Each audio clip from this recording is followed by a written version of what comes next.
If you go back to the late 1800s, you had an explosion in populations and cities in the Midwest. And those cities were basically built of wood. Almost all of New England was clear-cut. The Forest Service was established in roughly 1905 during the Roosevelt administration. And Gifford Pinchot was his right arm for conservation. It was the overcutting, the clear-cutting, the massive forestry use in the late 1800s that created the impetus for Pinchot and Roosevelt protecting our forests, particularly in the West. At the time, unclaimed federal land, called the public domain, was auctioned off to fund the government. But Pinchot and Roosevelt realized if these valuable forests were auctioned, they'd quickly be clear-cut and destroyed by the lumber barons. These fears weren't misguided. At that time, the rate of logging was so great, there was predicted only 60 years of timber supply were left.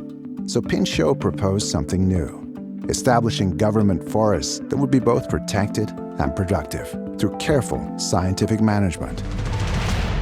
In the wake of the devastation of our forests, you had the conservation movement come in and propose this radical concept called public land. And the Forest Service was established to protect this public land and to police it, to ensure that people were not extracting the resources from it at a high scale.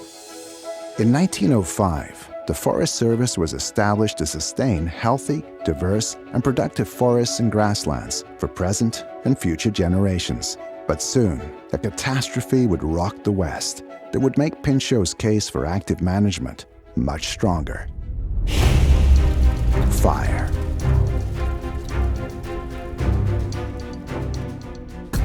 The Great Fire of 1910 raged for 2 days, August 20 and 21st. It was started when coal-fired locomotives traveling through a previously logged forest shot sparks onto the logging waste, called slash, left behind. The slash left on the ground to dry all summer was a tinder time bomb. In that particular conflagration, Gifford Pinchot found an opportunity to explain how and why sustainable forestry could work. Teddy Roosevelt and Gifford Pinchot, they made a political decision to present the Forest Service as a fire suppression entity.